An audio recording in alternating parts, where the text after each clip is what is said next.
Welcome to Anglatinas. I'm Rosie. And I'm Izzy, and we're best friends from the UK. We've spent these last few years living and travelling in Latin America, being immersed in new cultures, falling in and out of love, and learning to balance the old with the new. Join us on this journey as we explore life living between continents, living the dream, the highs, the lows, and everything in between. We are Anglatinas. We hope you enjoy the ride. Welcome back to Anglatinas. Had a bit of a hiatus. Yeah. How long has it been? Time just goes so quickly. This is my main takeaway from 2024 so far. And I feel like every year I have the same feeling, but every year it like exacerbates and gets worse. Do you have that? Quicker. Yeah. I can't decide whether it's about getting older or whether the sensation of time is actually quicker, because older people say the same thing. That time goes quick. That like this year or last year time was going really quick, you know. Yeah. And when you're a kid and kids say it now, they're always like, I'm so bored, this is dragging so long. Yeah. How weird is that they have that perspective that things take age, or like you constantly, when you're a kid, this is so off topic, so whatever, but when you're a kid, everything takes so long and you're constantly waiting, like, oh, is it Friday yet? Or, oh, is it summer holidays yet? And then... But that's a great lesson for life, because, and honestly, this is just a great reflection for the masses. Like, being a kid is so amazing. And is there any... This podcast is not for kids. Tell them this. Is there any scenario where you can fully appreciate being a child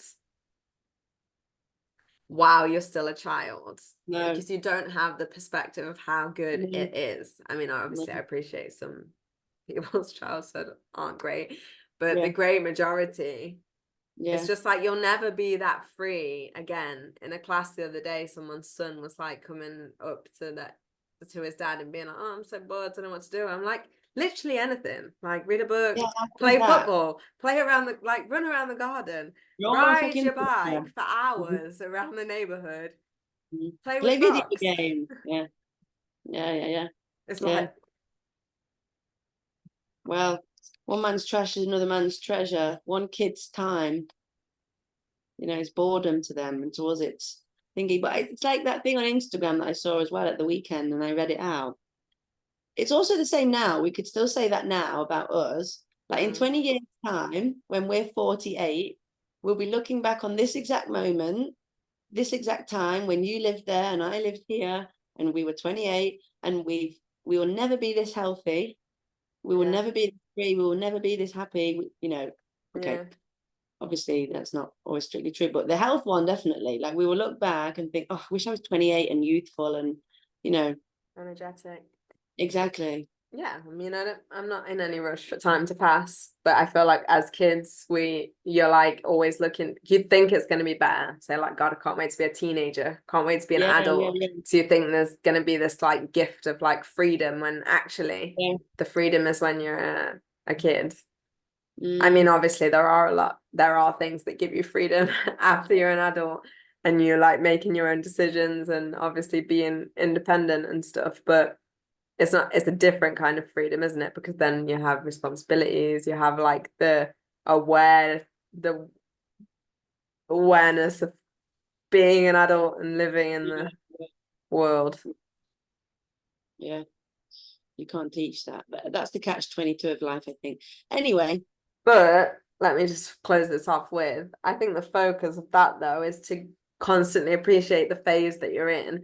And I think that youth as well is also like overvalued in our society. So like people have this like, oh my God, it actually irritates me so much. If you think like this, then please review your thought process, because when people are like so depressed to like turn 30 and like, oh, like I'm getting old. Like someone said to me the other day, oh, I'm gonna be 30 next month or next year, and I'm like struggling with that, and I'm like, well, thank God you're going to turn 30, because if not, you'd be dead.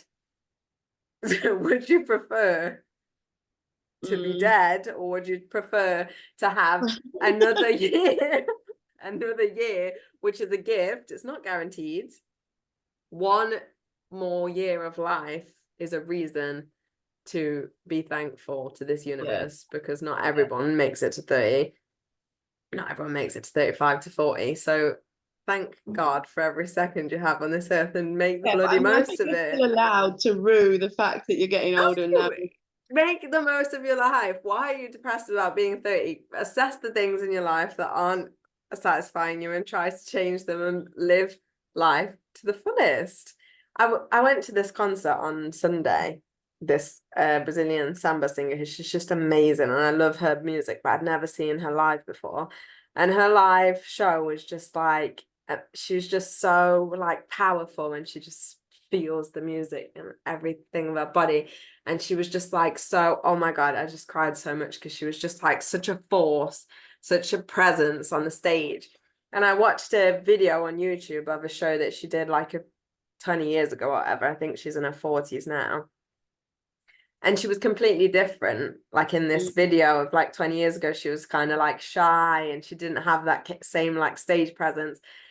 And I was like, she now, as a 46-year-old woman, is my life goal. Like, just get better with age, get more confident, be more yourself, and just grow into yourself, you know? Yeah, I love that. Was it you that put on Yesterday. Insta that thing about being 40? Yeah. Have you still got it? You should read it out for people in case they missed it, because it is quite nice. Where are you? Right. It's here.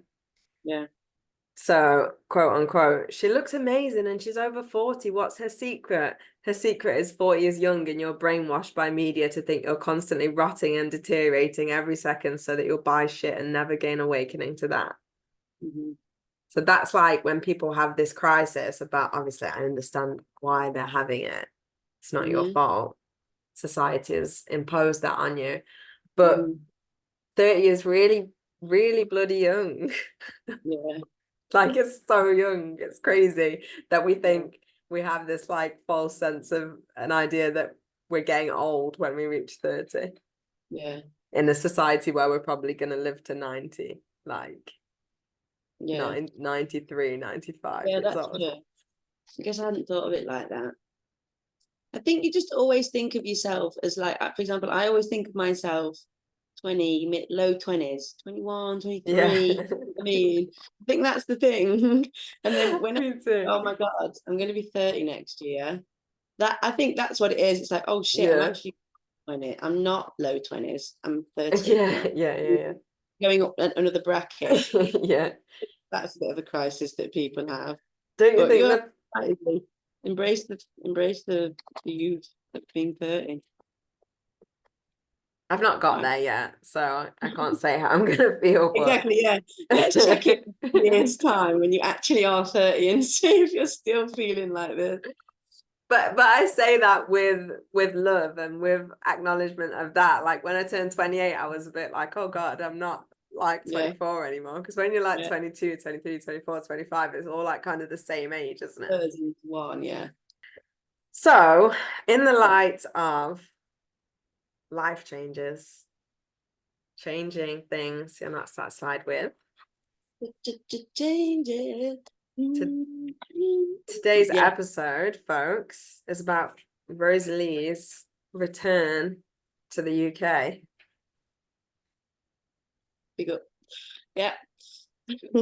Which I actually returned to the UK ages ago now. It feels weird to think about me returning to the UK. That was in July last year.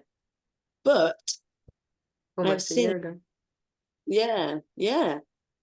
I've since, established. I've been using this time to establish oneself back into society.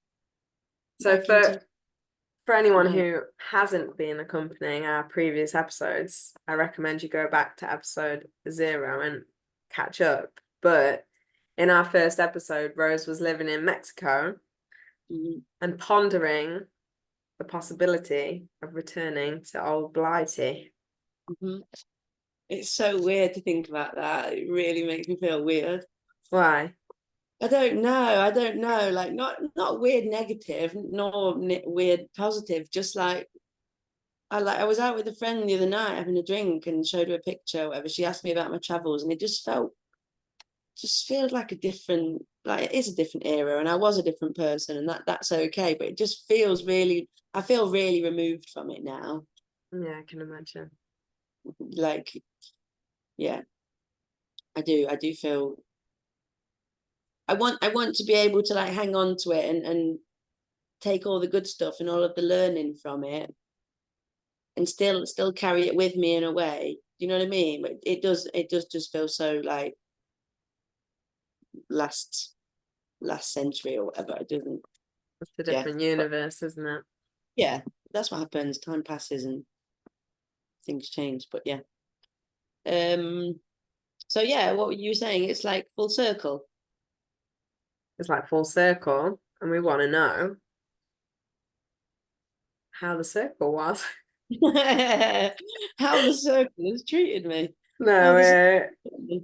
yeah, so basically this episode is going to be about Rose's return to the UK, so how she's feeling about that, how that decision was, but also some of the logistics involved in that. So I think there's something that was interesting for both of us in your return is that when you decide to live abroad or when you spend a long period of time either traveling or living in another country, you always kind of have this security blanket in the back of your mind, right? Like, oh, if it doesn't work out, then I can go home. If it doesn't, Yeah. if I need money, I can go back to England. If you have this, which obviously exists, doesn't mean to say that it doesn't exist, but maybe it's not as easy, or maybe it wasn't as easy as you imagined it would be in terms of like reintegrating into society Yeah. as a resident, as a citizen. Yeah. No, it was that easy, and I'm very privileged to be able to have had like a pretty smooth transition, or like you say, even to like think, oh, I can just go back and live with my parents, and they'll, you know, I think I'm more aware now than ever that that's an extremely lucky position to have been in / still be in. Like I still think now, oh well, if I can't pay rent, then I'll just ask mum and dad. You know what I mean? Like that's going to be a very, very yeah, a great privilege. But And I no, think, sorry, just to shout out to Greg and Shaz, because I think that a lot, maybe the fact that both of you kind of spread your wings for these periods of time and stuff made them like open to, because a lot of parents are just kind of like waiting for when their kids are gonna fly their nest, aren't they? And they have been like so open to having you back and having you come and go and stuff, which yeah, all parents would be.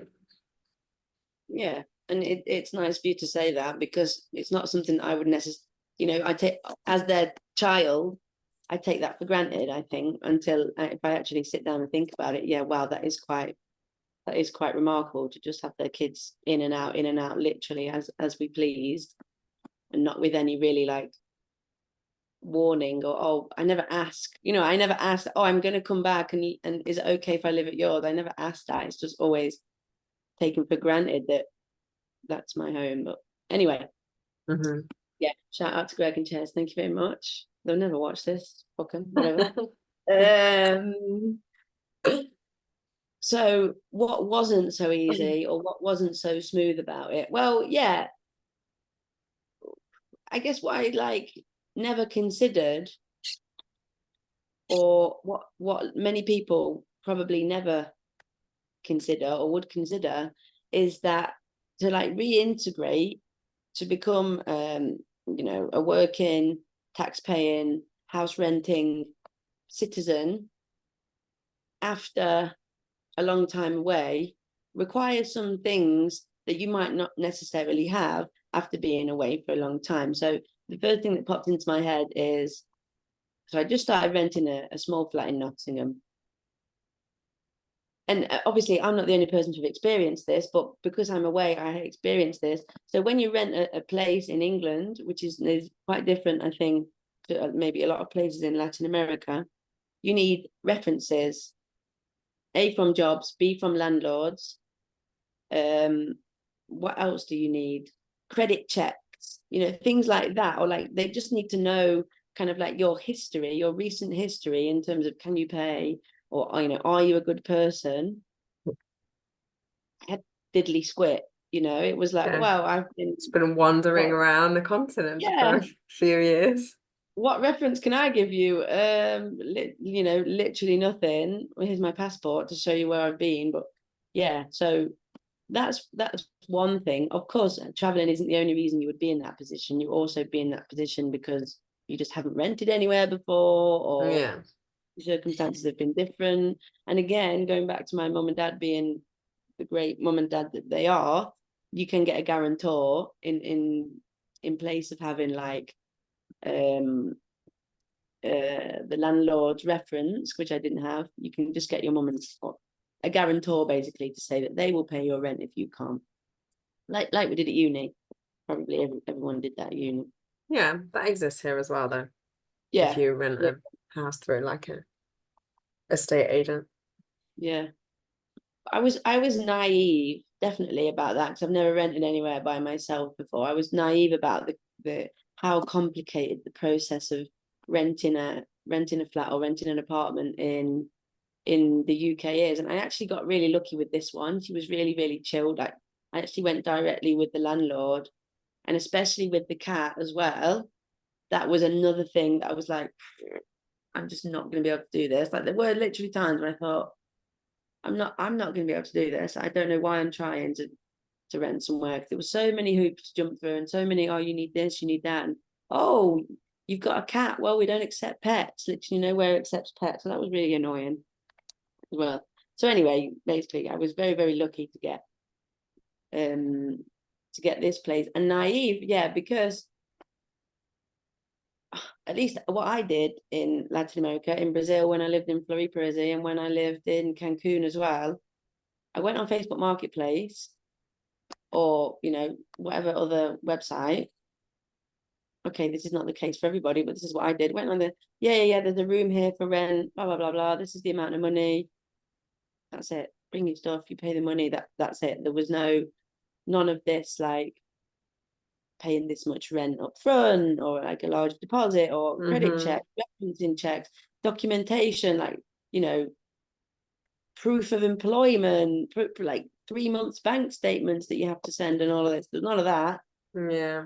So Abby even said to me one day, she was like, you're not in Mexico, Rose. You can't just stroll into a place with your bag and be like, yeah, I want to rent this place. Here's the money, and that's that. Yeah, but it's so annoying, isn't it? Like, everything's so invasive. Like, get your nose out my bank account. I feel like that with like student loan. I know it's a completely different context, and like obviously, yes, it's like a big privilege that we were able to study and we got given money from the government and blah blah blah. But like every year I have to like explain all the details of my life to you. Like, it feels like such an invasive process. And obviously, yes, that's normal. And obviously, yes, I have to declare taxes here, which is an equally invasive process, but it is kind of like bizarre when you stop to think about it.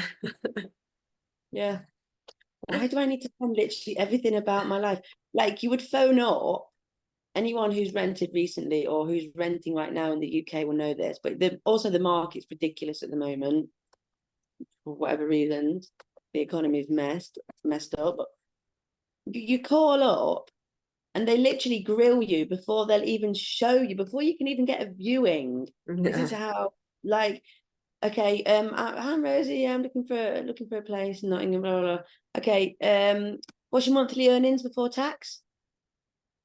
Fucking hell, Sandra, I've literally just to ask what's going, like, what availability you got, or what you've got around. Do you smoke?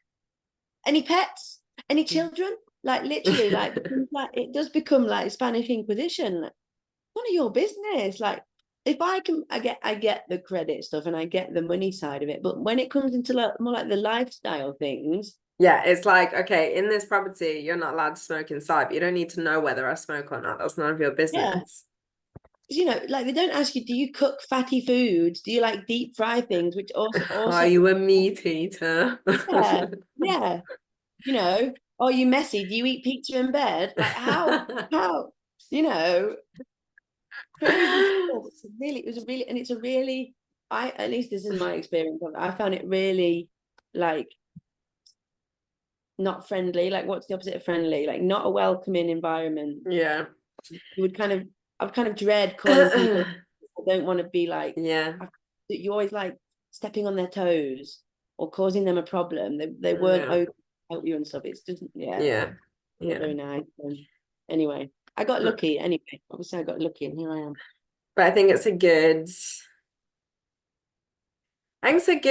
all of the things that we talk about on this podcast and a lot of the things that we talk about of the perspective that it gives you to be away. I think that this situation of you like going back gives you another perspective as well. And Yeah. I was thinking about this earlier because one of my students was talking about the experience that he had at the what's it called in English? Where you show your passport, like at the border control. Mm-hmm. Where customs, and saying that like he was really nervous about it, but they were really friendly and like explaining the things that they asked him and stuff. And I remember the first time that I went to England with Fernando was like a completely different experience than when I'd go on my own. And now that I've lived outside of the country for several years, when I go back, the border experience is different than it was when I just lived in the UK and I would go on holiday for 2 weeks and come back or whatever. Obviously, whether that's right or wrong or whatever isn't the point, but I just mean it gives you a perspective of how it must be for an immigrant or somebody who's, you know, come in and hoping to stay in the country, because it is a more hostile experience. So Yeah. I remember not the last time, but the time before, he was like, well, what are you going to do here and when you're going to go back? And it's like, I actually said, well, I have my return flight here, but I could stay longer than that if I wanted to, couldn't I? Because I'm I'm a British British. citizen. Like, and even that even screams privilege, obviously, the fact that I felt like I could say that to him, but they really are quite hostile. And in the end, I was just like, I'm coming to visit my family. My granddad's passed away. This is my return flight, but I might stay longer. And it would be within my rights to do that. Do you know what I mean? So you kind of get this feel for, yes, okay, I've chosen to live outside the UK. So it's, if I need to answer more questions, if I need to explain myself, whatever, it's okay. But you get this feel for the kind of, you would never really think about that before. Like, obviously, we're aware of our privileges that our passport brings when we travel around in other countries. But those experiences kind of make you feel like, all right, well, if it's like this for me and I'm from here, imagine how it is for people who are trying to rent a house, who are, you know, refugees or newly arrived immigrants or whatever. And it really bugs me even more now that you know that, really bugs me when people are like, how easy is it to come to the UK? Because people have got no fucking idea how difficult it is to come to the UK. It's impossible to come to it's impossible to just migrate to the people think that, oh, you just get on a boat. Oh, and you mean people who complain about like the amount of immigrants, like how easy it is to go and live, like choose to go and live in the UK.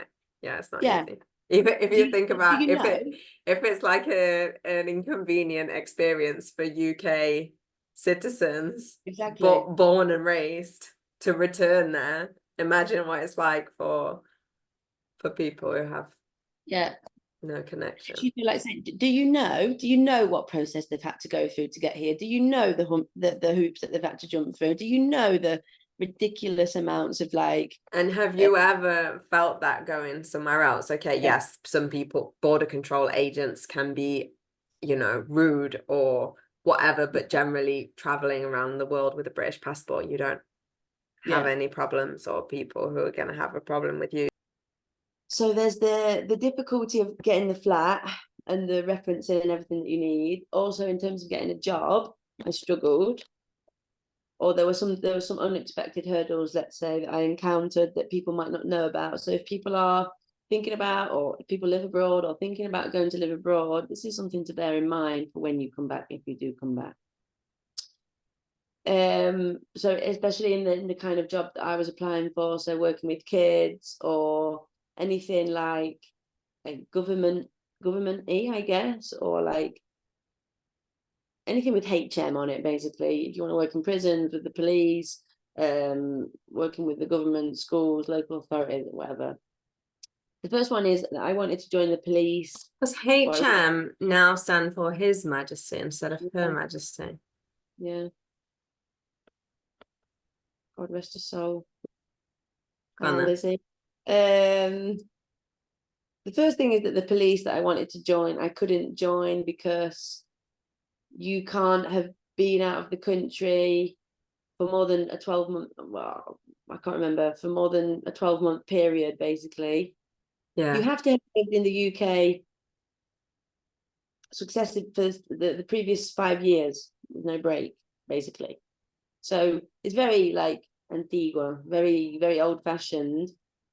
The system, in my opinion, the system of some of the institutions, if you want to work for them in Britain, it's like, well, you've been out of the country for 6 months. What were you doing? You know, again, invasive, like, fuck off, man. I feel like the way that we live as 20-somethings now, and we go through this and that, it's not like conducive to a lot of the systems that are in place of why, where were you? What were you doing? You know, we need your history. Yeah. It needs I'm only 28. Yeah. I'm only 30. I'm new age. So that was one thing. So I actually couldn't apply for that because I didn't meet the eligibility criteria because I'd been out of the country for so long. And then the other thing for the job that I did eventually get, or like for kinds of jobs that I was applying for, working with kids, you need like DBS checks, again, for your background, criminal background. But one of the questions in that is, have you been out of the country for more than 3 months, 6 months, you know, consecutively in the past however many years? Yes. Okay. So if you have done that, you need antecedentes penales. Criminal record check from the country you've been in, or countries. Yeah, exactly. You need basically like a DBS, which is a criminal record check in this country. You need that for each country, which for certain countries that you've been to or that you will have spent a long time in is easier said than done. Like, people think that you can just email the embassy and, oh, can I have my criminal record check? Like, who the fuck are you? Like, I was nobody in any country. Right, yeah. This is a mistake of mine. I never took out any, you know, ID numbers, ID numbers or reference numbers or anything like that. I never went through any like bureaucratic you're just processes. floating. Said it yourself. Yeah, I was just floating. This is one of the downsides of floating. So actually Uruguay, which more cows than people, you would think that they would be really like slack and just not on it. They were the only, they're very efficient. They were so good. They came back pretty much straight away and said, yeah, here's your certificate, and sent me an attachment of the. Doesn't surprise me. It's very organized country. Oh, you think it is? Compared to Brazil and Bolivia and Colombia and other places. You think so? Yeah. I don't know. Just the fact that they have more cows than people, like they don't really have that much to administer. Like, they were probably glad for something to do. They were like, "Oh my god, we got an email from the UK." I'll get on it straight away, Jonathan. Yeah. But I think that's extremely useful information. Like, for example, if I was just like, oh well, I could just come back and get a job in a nursery or whatever. Like, no, could you? You can't. You can, but you need the things. Yeah. So even though I spent the most amount of time that I was away, I spent it in Mexico. I was never more than a tourist. Therefore, when I emailed to say, "Hey, can I have my criminal records?" There's no record of There me. wasn't one.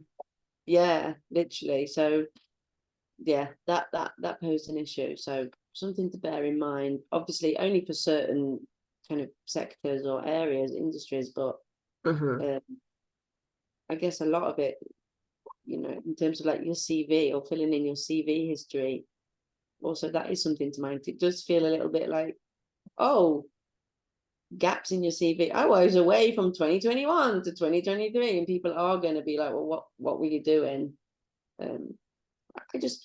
Again, I think the whole system needs to be updated, and people need to be more like accepting of those kinds of things, because there's going to be a whole generation of people like us with gaps on their CV, which is not a gap, but actually very, very valuable experience, but it's almost not like registered as that, is it? It's quite surprising, really, how globalized we are already as a society in 2024. When I studied globalization when I was at school 15 years ago, and it's like it's now more globalized than ever. But these things are not like that yet. It's still a little bit, a lot of systems. But I guess it's really complicated and really difficult to just sort out. But I feel like more attention should be somebody's job. Yeah, it's not that difficult. I think it's quite a common thing. Like even a lot of the same people must go through a lot of the same things, We're just two people, and we've already got so much experience with how difficult it is. There must be, wow. That's another thing that I think as well. Wow, how many people have to go through this and they're just banging their head against the wall? Yeah. And ultimately give up, or I don't know. Yeah. Was there anything else? My tips. No, in terms of like practical tips, I think that's it. So like, don't just be floundering around the world thinking that you're just gonna be able to go back. There are things you're gonna have to go. Definitely do that. Just have it in the back of your mind that it will be a bit of a fucking pain in the ass when you get home, and all the shit you got to sort out when you get home. Just so that it's not like a slap in the face, like just landed. Oh, it's freezing. Oh, it's raining. Oh, I've got all this admin and paperwork to do. Let's go rewind a little bit. Okay. What did you feel? How did you know it was the right time to go back?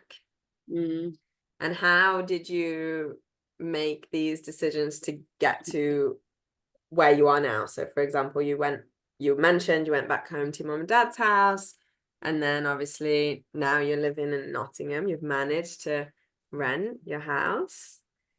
And talk a bit more about that process. Okay, so how did I know it was the right time to come back, and how did I make the decisions that I made to get here now? Okay, really good questions, Izzy, really. Thanks, babes. Got a podcast.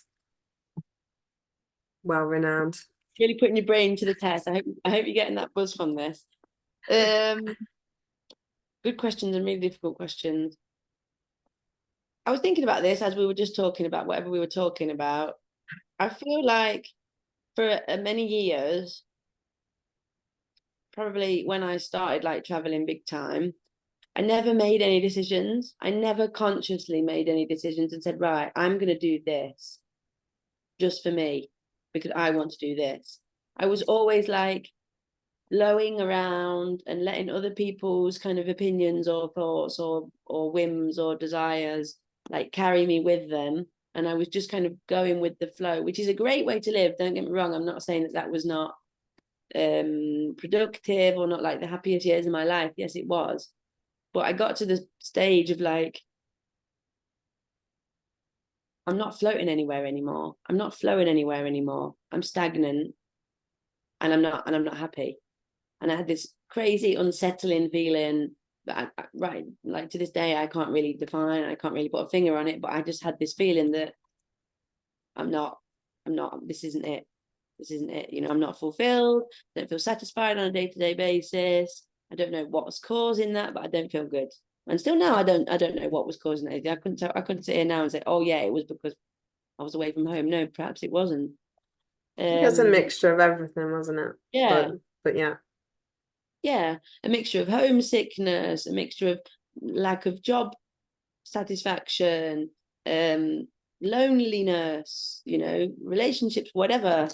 Yeah, a huge mix of things that all came together. And so but even that, you know, wasn't a decision for me to come home and start my life here. It's all like very gradual. And Yeah, when I of did course. the UK, I was coming back because it was my grandma's 80th birthday.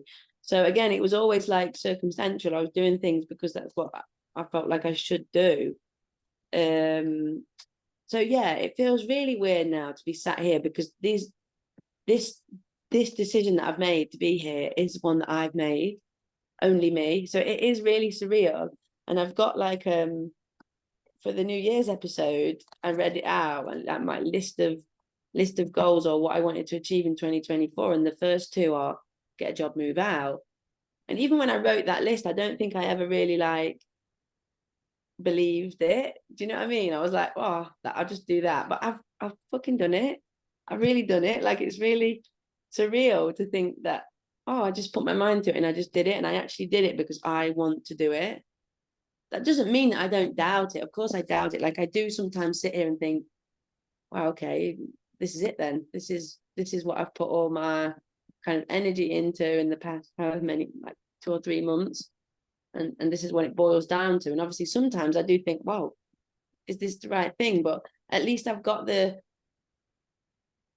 knowledge that it was me, I did this, I wanted this. And so if I don't want this next week or next month, then that's fine. But I wanted this. Yeah. Me, nobody else. And I'm not trying to please anybody else by doing this. I'm trying to please myself. I'm taking a selfish decision and doing it for only me. Do you know what I mean? Does that make any sense? Yeah. And I've always got Abby's like kind of phrase or motto that she said. I've always got that in the back of my mind because that was the way that I was living. I thought that the right answer was there. I just couldn't find it. And then Abby said to me one day, she's like, the answers aren't there, Rose. There is no right or wrong path. There is no, yes, that's what you should do. That's going to make you happy. There isn't that. You've got to choose one, go with it and deal with the consequences, deal with however it makes you feel. Yeah. That's always kind of resonating. Yeah, and I think that's it, isn't it? First of all, I think, you know, I'm really proud of you, it goes without saying. Thanks. And you should be really proud of yourself. And I think that's it. Like when obviously nothing is a life sentence, at least in the way that I live my life. I don't believe that any decision should be a life sentence. So if you know, like you said, in 6 months decide, well, you know, this isn't it anymore, then that's fine. And I think and that's fine, and that this period is going to have served its purpose, just like all of the other periods served their purpose, and they were right for you at the time. And I think that it takes a lot of courage and a lot of self-awareness to be able to acknowledge when things have run their course and search for what the next step is and actually go along with that. You know, a lot of people live their life as if things are a life sentence and get to the end of it and realize that they didn't do anything that they wanted to do. So I think that that's really important. Like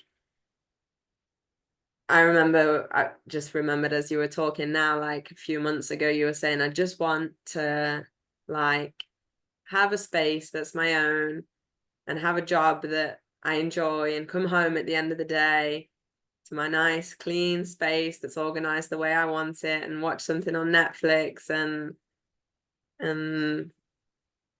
that's what you've got.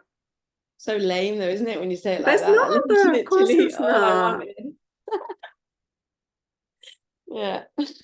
Yeah, but that's off the back of you having spent like 5 that. years just like you said floating around, and it's exhausting. You know, I think obviously when you feel the calling to travel and you feel the calling to leave, that's something that can't be ignored. But on the other side of that, when you feel the calling to be more grounded, you also shouldn't ignore it, because I think it can't be overestimated, like the power and the significance of a base and like a home to call your own, you know. Yeah. That's what it was. That's what it was, I think. That's what I felt for like several months. I felt like really unrooted. Is that a word? I just felt really, yeah. Yeah, not attached to anything and just, yeah. But again, you know, it's all part of the process of recognizing and realizing that nothing's permanent. Like everything is temporary. And it's all about coming to terms with that. It's all about coming to terms with the fact that everything's temporary, and it actually doesn't really matter that much. Do you know what I mean? Like, this contract, 6 months contract, for example. Okay, I could extend it at the end, but 6 months, as we've been talking about at the start, like, time goes so quickly. 6 months is nothing. I've already done the first month just by moving it. Yeah. You know what I mean? Yeah. Um, But I think it's good route to like keeping yourself fulfilled by life, because I think it's like a myth that we've created in society, that you like make these decisions that are supposed to last forever. Like, you choose one job that's going to last forever, choose one person that's going to last forever, one house, one city, whatever. It's not necessarily the case. And then because we've created this idea, it brings all of this like anguish and suffering and like inability to deal with the end of things, you know.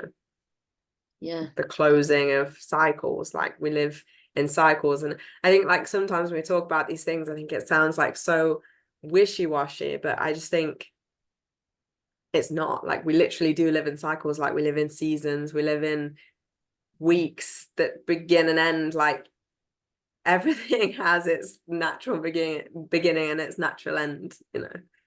Yeah. And I do kind of think like I do want to, like, if I think about my life long term, I don't want to have like get to like retirement age and say, yeah, I did that for 30 years, or I did that for, wow, this much time. I don't know if I would feel, obviously I can't tell, but I don't know if I would feel that satisfied by that. I quite like the idea of being like a jack of all trades. You know what I mean? And being, oh, I did a bit of that, and I did a bit of that, then I went there and I did a bit of that, and I did a bit of that.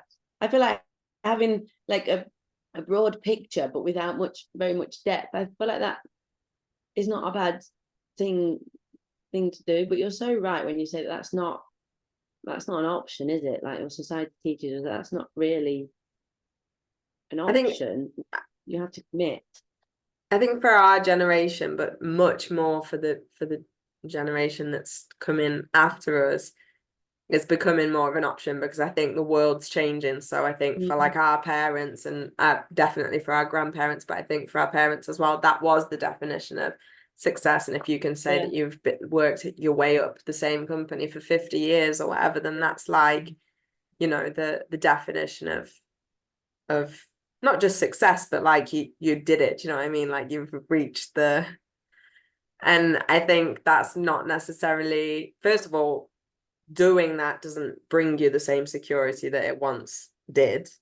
And second of all, I think that our generation and the younger generation just don't feel pulled to do that anymore. They don't feel fulfilled. I think there's a whole world of opportunities that are more obvious to us, and we're more aware of them because of all of, you know, because of the internet, because of the advancement of opportunities and everything, that we're not necessarily going to accept that, you know.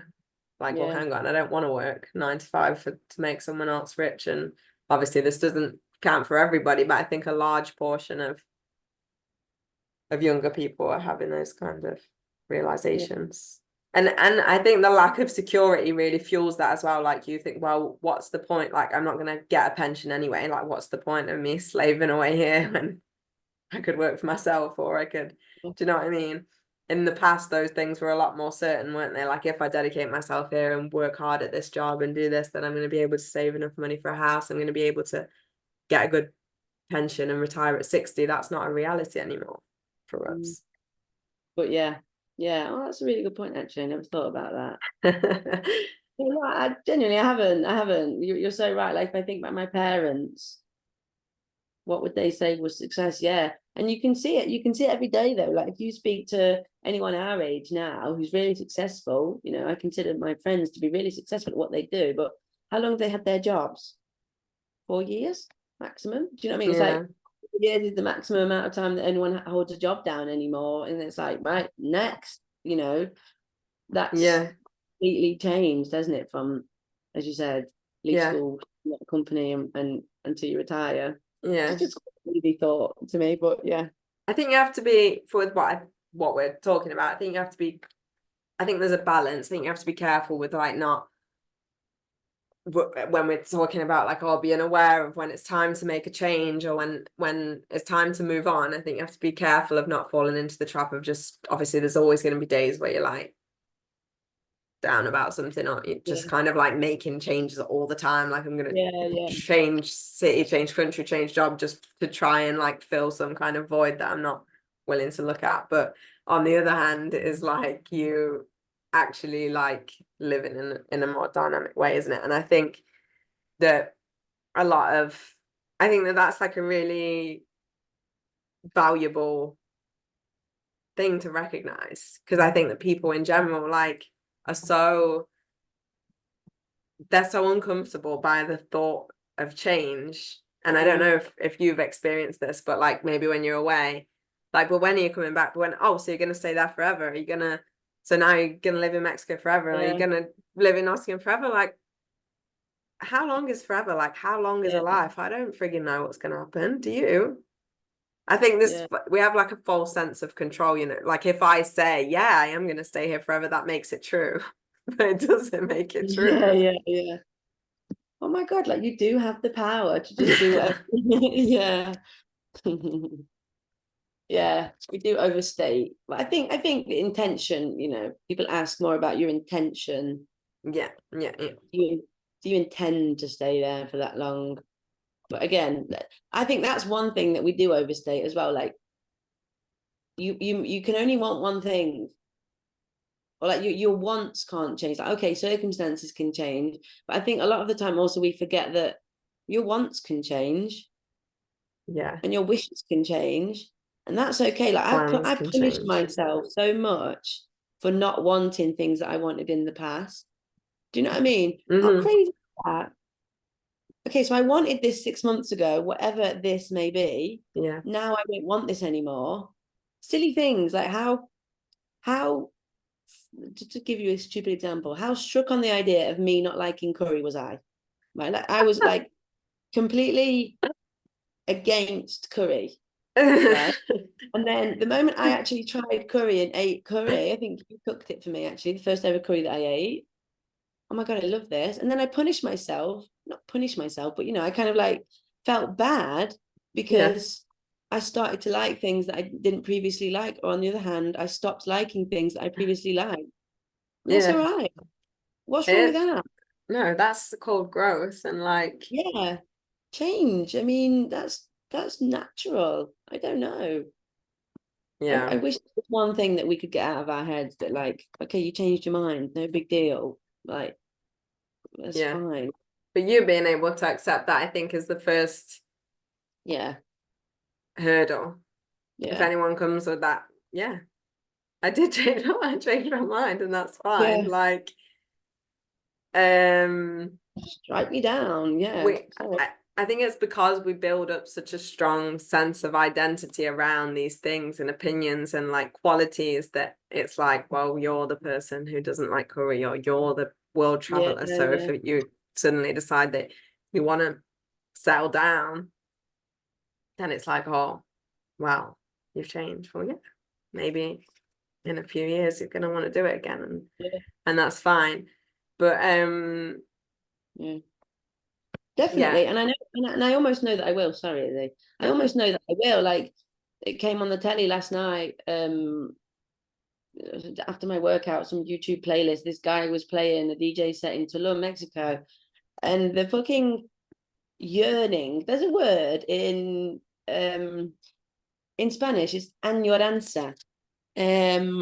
Well, that's the Spanish word that I put to it anyway. And I think in English it'd be like a yearning, and it's like I know that I'm not ever gonna experience that again. Do you know what I mean? Like, I know that I'm just like putting that on the back burner for a bit, maybe, or putting that on hot. Like, I know that I'm not done traveling. I know that I'm not. Yeah, of Done. course. But that's another thing. Like, it's not like two things can't be true at the same time. It's Yeah. like, well, which one do you want? It's like, I want it fucking all. Do you want, Yeah. you know what I mean? I want to be able to Yeah. teleport between here and my mum's Yeah. house and see my friends all the day, but that's not how the world Yeah. works. They have to choose, and then Yeah. in the future maybe choose differently, and then choose differently Yeah. because, do you know what I mean? So Yeah. like, No. And it's about finding peace and contentment with what you've got, isn't it? It's 100% worth it. And also it's the challenge and it's the growth of that. You know, if it was all just like, if it all just kind of fell into your lap, it would be kind of boring. Like, there has to be some suffering in life for you to like appreciate it. appreciate. Yeah. Yeah, I that's think. true. That's why we have winter. But this is like this is a great example of what you're talking about in terms of accepting like the identity and things like that, because when all my life I thought that I just wanted to live an eternal summer and that I would just be happy if I could just live in a hot place all year round and always, you know, never need to wear clothes. And I went to live in the Caribbean coast of Colombia for almost a year, where it's 38 degrees every single day, it barely rains. Every single day is the same. Mm-hmm. There's barely ever a cloud in the sky. I understand that me saying this, I mean, I know that the seasons are changing now, but I understand you guys, English people who are listening to this, have just gone through the whole winter and blah, blah, blah. And you're like, oh, what's she complaining about? But I swear to God, until you, Yeah. every single day is the same, you don't feel the time passing. Yeah. And you no longer appreciate the sun because you're always trying to get away from it because it's hot all the time. And you know, I didn't live in a place of like Just aircon or a anything. depression. So it's like the only relief of the day is when you get up at 5 a.m. and you can take a cold shower before the pipes warm up and the water becomes also hot. Yeah, yeah, yeah, yeah, yeah. So Yeah. it's like, you know, Yeah. swings and roundabouts. And here, which is a milder version of the seasons than what we experience in England, for example. I just love that because now it's been like so fucking hot for so many months and the autumn breeze is starting to come in. And so it's like sunny and hot, but there's a nice breeze in the morning, and at nighttime I can put some pajamas on. And it's like, wow, just really appreciate the autumn breeze. And then when winter comes in, you get to do different kinds of things and you can be cozy and you want to like make a fire and drink wine and put a dressing gown on. And then when spring comes around again, you're going to be so grateful that the sun's coming and it's warming up. And that's what you're saying about there being suffering in life. The absence of things makes you be grateful for them when they come back. Literally. Yeah.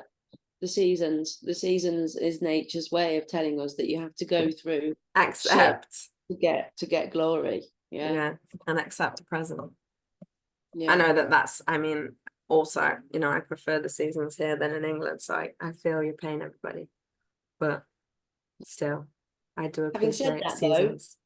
we are getting now, Izzy, to that like we're on the cusp, you know, like you can really, really feel it. Last week there were a couple of days, couple of afternoons where I came home from work and it was like the sun comes right in my bedroom window as well, so it gets really warm.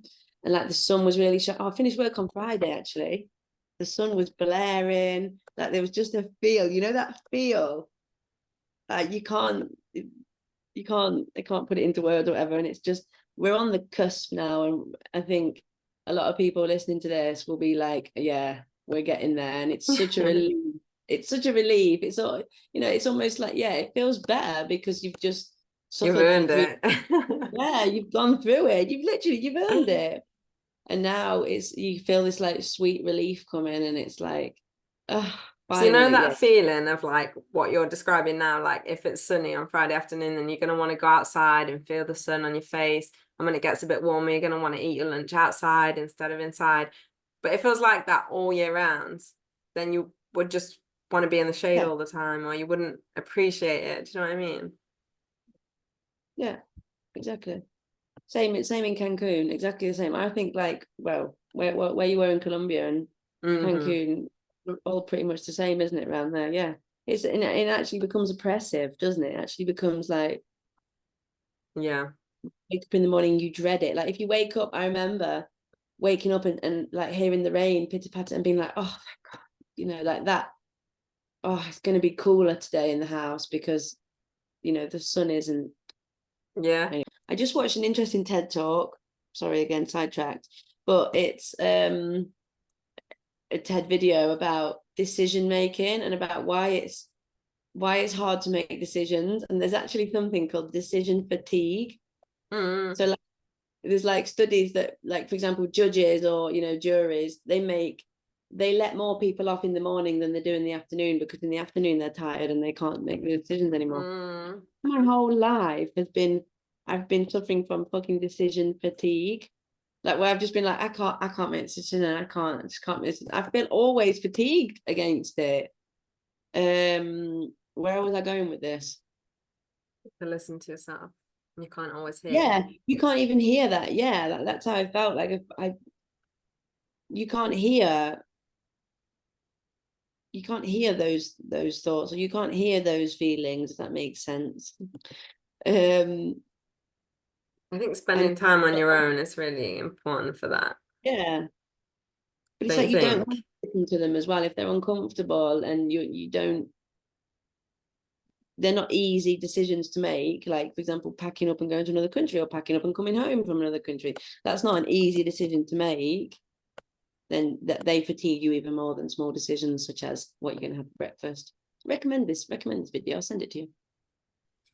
But anyway, so my final question I want to ask you is, now that we're in this situation, you're in your little house with your new sofa, your beanbag. Love that, by the way. My cat, who hasn't Your made an cat. appearance, being very rude. You've just come home from your day at work at your new job. How do you feel? Yeah, tired. Knackered. Ready for a Yeah. holiday. God, I can't wait to go back to mum and dad's at Easter and just slob out like a kid. I feel good. I feel good. I feel relaxed. I really am enjoying like the peace and quiet from myself as well as from other people, if that makes sense. Yeah. I feel like there's still a lot of work to do. Don't get me wrong. I haven't like achieved everything, and I'm still like working on a lot of things and a lot of you know, whatever, deeper issues. But yeah, I'm happy with what's happened. I feel generally content. I feel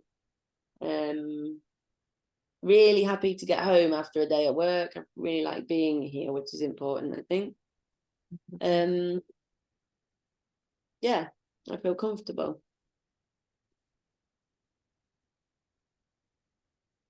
which is good. Yeah, I do sometimes feel like a little bit like, what nexty? Do you know what I mean? Like, because it's been like big things that have happened, or like I've had like a really, really whirlwind month or 2 months of new job, new place. Oh my God, poo, poo, poo, poo, poo, poo. Sometimes, you know, like when it just settles and you feel a bit like, okay, so what? You know, like, okay, what am I supposed to do now? Like, I feel still a little bit almost like I'm still going, but there's nowhere else to go. Like, I'm here now. And sometimes I find it a little bit hard to just like shut off and just rest, but that will come. That will come. I'm gonna pick up hobbies and join groups and shit like that. So that's the next step. Yeah. Just enjoy it. Yeah. Make the most of Yeah. everything you wished for. Yeah. Yeah. I'm gonna tick off actually that list that I have on my fridge. I'm gonna tick off the move out and all of the other things that I've done. Well, thanks for listening, everybody. Don't forget to like and subscribe. Send it to a friend. Like and subscribe. We're back now. Hopefully we're back. We've been a very busy couple of months, but yeah, we're back now. Anglatinas will be back on all channels on a regular basis. So share, like and subscribe. You've been listening to Anglatinas. Thank you so much. Bye. Ciao, ciao.